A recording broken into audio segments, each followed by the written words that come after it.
Hello and welcome to Small Publishing in a Big Universe. I am your host, Lisa Jacob.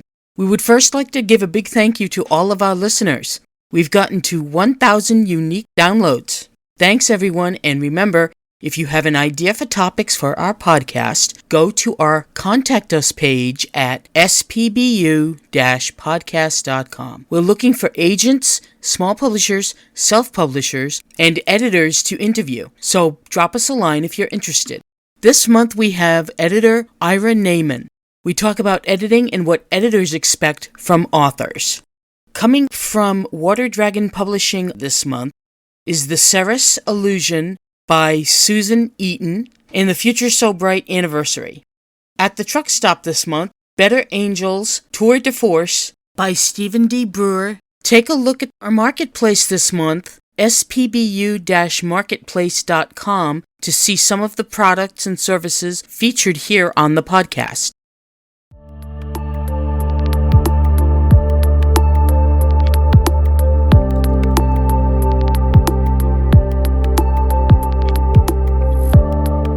The Ceres Illusion by Sue Eaton.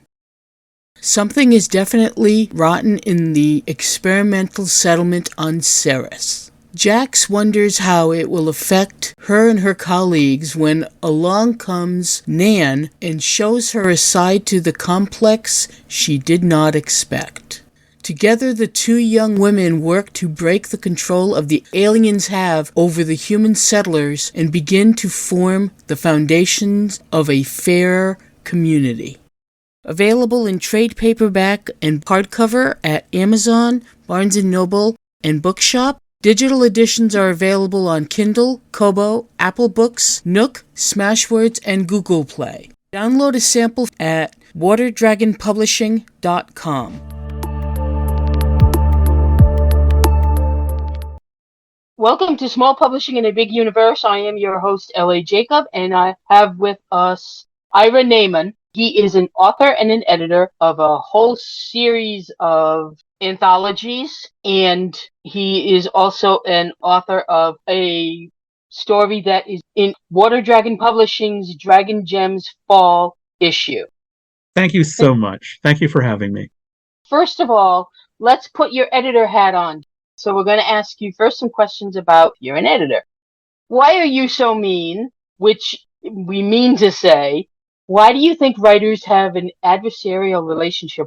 I do not believe that editors and authors should have an adversarial relationship. I think that the ideal relationship between the editor and the author is one of collaboration. And I think the reason for that should be obvious if you think about it. The editor and the author want exactly the same thing. They want to publish the best version of a story that they can possibly get. Now, sometimes, okay, fair enough, the editor and the author might disagree on what will make a story better. That happens. But I find that with mutual respect and a little compromise, those things can be worked out reasonably well. I have to say that as both an editor and a writer, with maybe one or two exceptions, all of my experiences have been very, very positive. And that's, I think, the way it should be. I think what I was thinking when I mentioned that, I was thinking that there are some writers, particularly new writers, but occasionally you get the really big name famous writers who think that every word they write is golden and nothing can possibly be changed to make a story better. And that's not true. I was the editor for 3 years of Amazing Stories magazine. And one of the joys of that was that I got to work with some really well-known, really established writers. And all of them understood that even at their level, the first draft is not the best draft. There are always things that can be improved about a story. And in working with me, I hope most of them came to respect that I know my way around a story and I can actually help them to make things better. That was kind of what was rattling around in my brain when I talked about that. The second question is, how do you usually approach a manuscript? What do you look for first? The idea that I am looking for two qualities, surprise and delight. And surprise and delight are kind of my watchwords as a writer, so I kind of carried them over into my editing duties. What do I mean by surprise and delight? Well, the first thing is I want to read something that I haven't read before. I want to be surprised. I want you to take me into a new place, show me something new about human behavior, just something that isn't the same old, same old. And delight. Delight, surprise usually works at the level of story. So I want something new in the story. Delight is the way the story is told.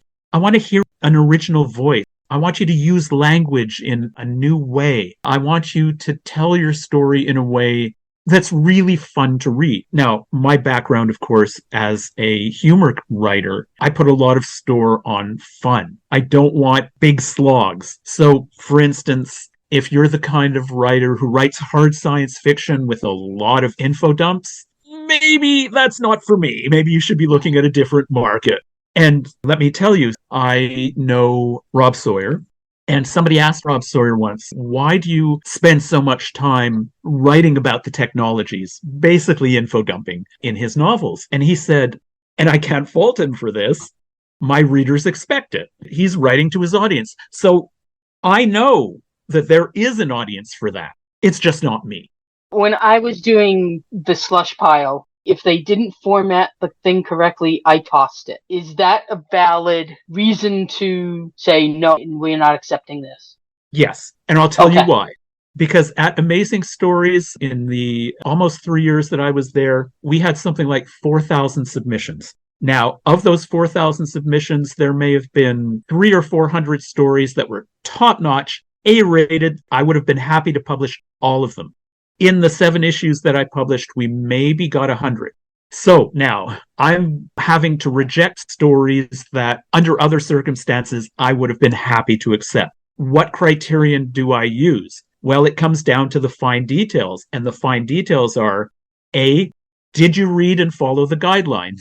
Whenever I'm at a con, whenever I'm on an editing panel, whenever I'm talking to writers generally about writing, read the guidelines is something, read and follow the guidelines is something I always stress. And part of the reason is because if I have a choice between a story that clearly fits in with what I want and a story that is very well written but doesn't fit in with what I want, I'm going to go with the one that has exactly what I asked for. It's those fine distinctions that make the difference. I also tell writers a lot of things like don't take it personally, because even a fantastic story, if it isn't exactly what I've asked for, it could get rejected. It's not an issue of the quality of the story. Because here's the thing, we're going to have to work together, me and the writer. And if the writer hasn't listened to me when I asked for something specific, I'm not sure the writer is going to listen to me when I start suggesting edits. I need to know that this is somebody I can work with. And if I haven't worked with you before and you don't give me what I've asked for, I'm not sure I will be able to work with you. So I'll go with the person either I've worked with before or the person who has shown me that they listen. What can authors do to make your job easier? So I've already talked about the guidelines. Guidelines. I can't repeat that enough. But there is actually something else. I was thinking about this. And one of the things that doesn't happen that often, but happens often enough that I think it's kind of weird, is make sure your manuscript is consistent. What do I mean by that? So I've looked through stories where there have been literally 6 or 8 different kinds of dashes within a single story. Sometimes the format will be the end letter of one word and a single dash and the beginning letter of another word. Or it'll be a double dash. Or there'll be a space after the dash. Or there'll be spaces before and after the dash. And this signals to me that you're not serious. Those are things, I don't care which version you use. If you don't use the version that I use, I can just find and replace it very quickly. If you've got half a dozen different versions of that, or a half a dozen different spellings of important words or whatever, what you're showing me is that you're not willing to do the work of making sure that the manuscript is up to speed to actually send out to professional venues. And again, that's one of those, it's a small detail, but it's the kind of small detail that will make the difference between a sale or not a sale. So you really have to make sure that your manuscript is as polished and finished as it can be before you start sending it out. Great advice, yes. If you could fix the English language, what would you change? I'm a bit of a typography nut. There was a time when I was at university and I was contributing to my student newspaper, I remember just sitting in the office late one night, going through a book of type styles. This was before we had the internet where I could look at them. And I love type. And I use it a lot in my writing, different type styles. I'll give you an example. In my second novel, You Can't Kill the Multiverse, but You Can Mess with Its Head, there are at least 12 different fonts that I use. And in one chapter in particular, there is a character.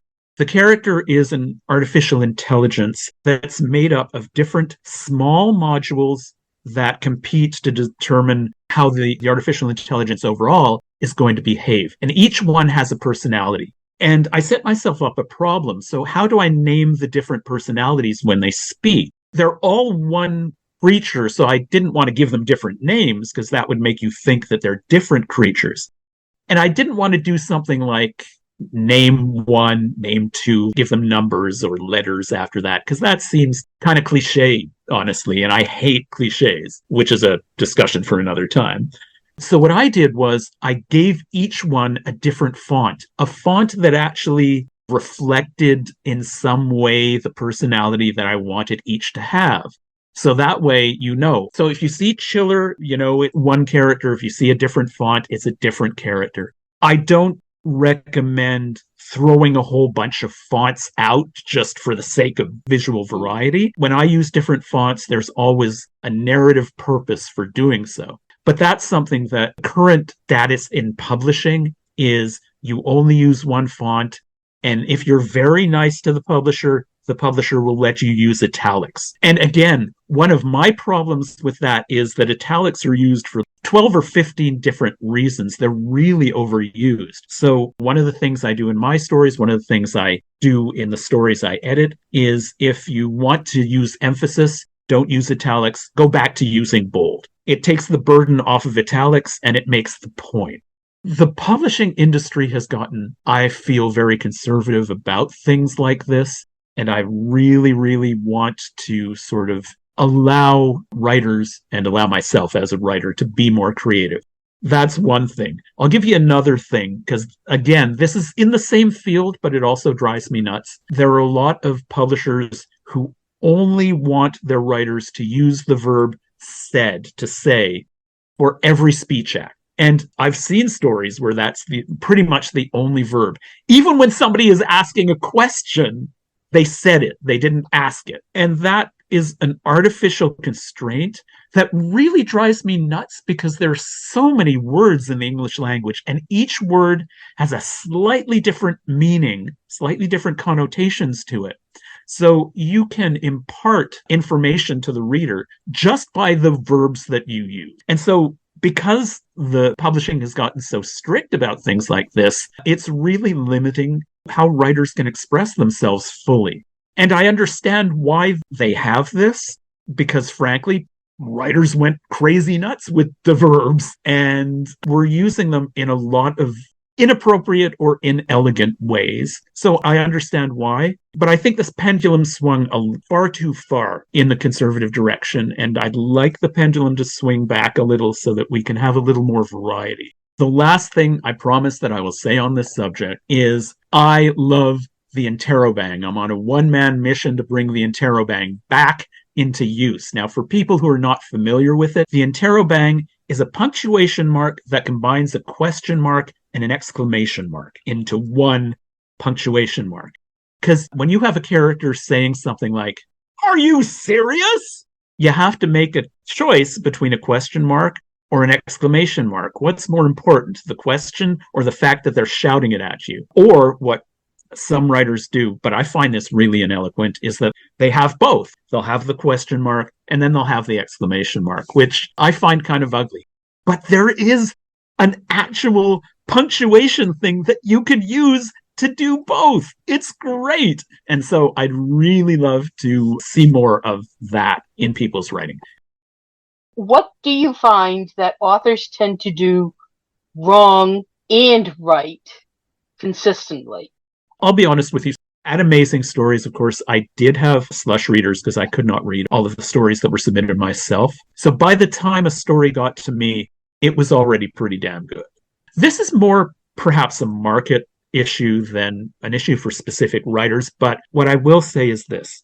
Again, this goes to conservatism, but particularly in the science fiction community, where for a very long time, most of the stories were written by white, straight men. And with things like Afrofuturism, there are now entire publishers devoted to gay science fiction, all of these different niches. What I'm finding is that we're getting a lot more voices, a lot of different voices in speculative fiction, generally, science fiction in particular. And that's great. I so love that. Going back to surprise and delight. New voices, they have new takes on all the old tropes. I'll give you one example because I actually approached him for a story for the first issue of Amazing Stories. There's an Indigenous Canadian author. His name is Drew Hayden Taylor. He had put out a collection of short stories, which I love. And so I really, really wanted to get him in Amazing Stories. And I was fortunate that he had a story, and it was everything I could have hoped for. What he did, and what a lot of minority writers do, is he took a lot of the stories that we know from science fiction, time travel, and alien encounters and things like that, but he showed them through an Indigenous culture. And it was new, and it was fresh, and it was just wonderful to read. I'm always hoping for underrepresented authors in every project I do because I enjoy reading them and I want to spread those voices as far as I can as an editor.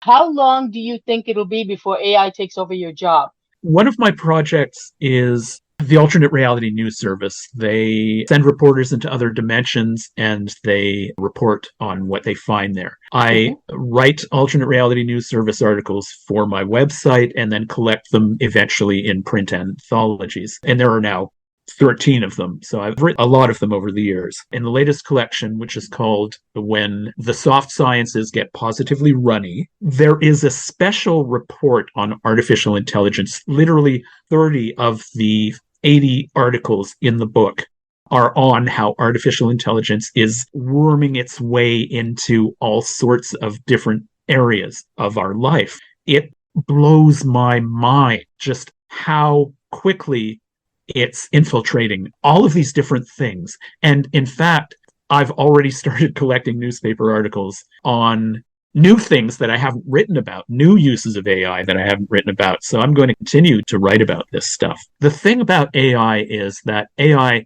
has actually been taking people's jobs for a long, long time. Think, for instance, about the robots on car assembly lines, which have replaced auto workers.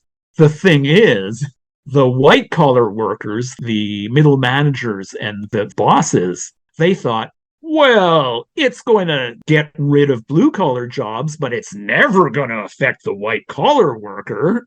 Now, of course, that is exactly what AI is coming for.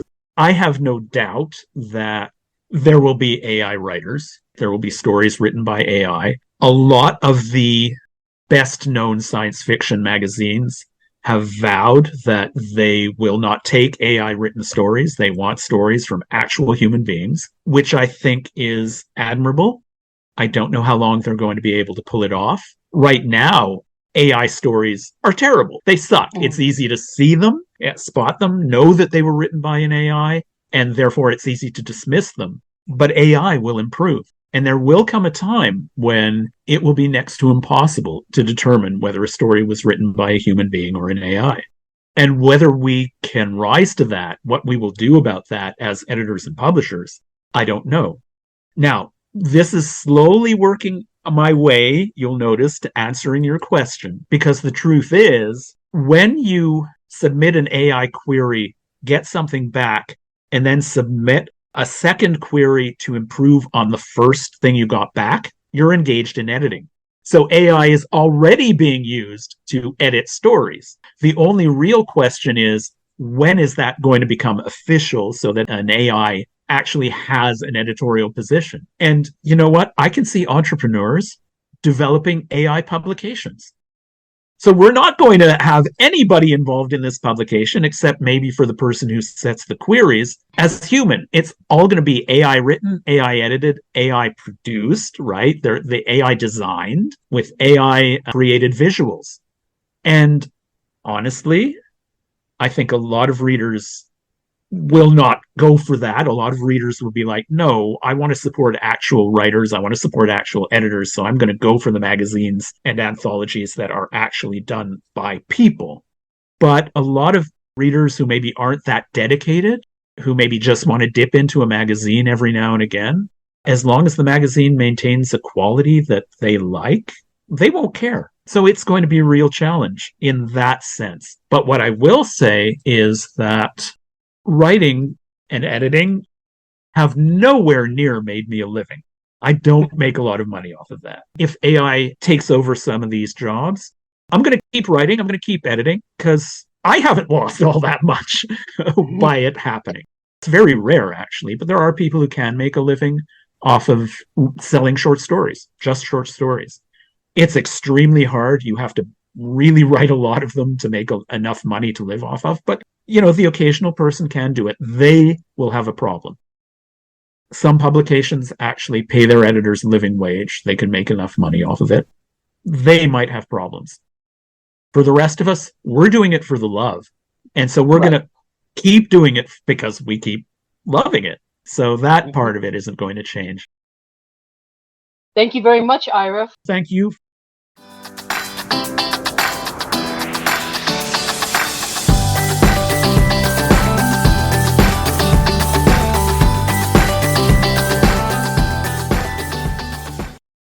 From Water Dragon Publishing comes The Future So Bright. Come along with our authors as we explore the hopeful side of the future, from all the good things provided by advanced AI to the innocence of exploring new worlds. Join our authors as they present uplifting stories of science fiction and fantasy. For more information, see waterdragonpublishing.com, Future So Bright.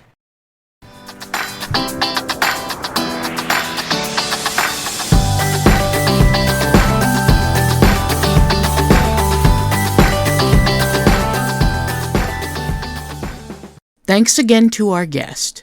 We plan on publishing new episodes every second Wednesday of the month. Watch for new episodes around that time. To find out more about our featured products and books mentioned by our guest, please take a look at the SPBU Marketplace at spbu-marketplace.com. Theme and ad music is provided by Melody Loops. If you want to know more about small publishing in a big universe, visit our website at spbu-podcast.com. Send us your feedback by using the Contact Us link. Tweet or X us at spbu-podcast and like us on Facebook at spbu-podcast. This podcast was recorded and edited by yours truly, L.A. Jacob. Executive producer is Stephen Radecki. Transcription services provided by Sleepy Fox Studio. This month's episode was sponsored by Paper Angel Press and its imprints, Water Dragon Publishing, and Unruly Voices. You can hear our podcast on Apple Podcasts, Spotify, and Amazon Music, and most of your favorite podcast services. Thank you very much for listening, and talk to you soon.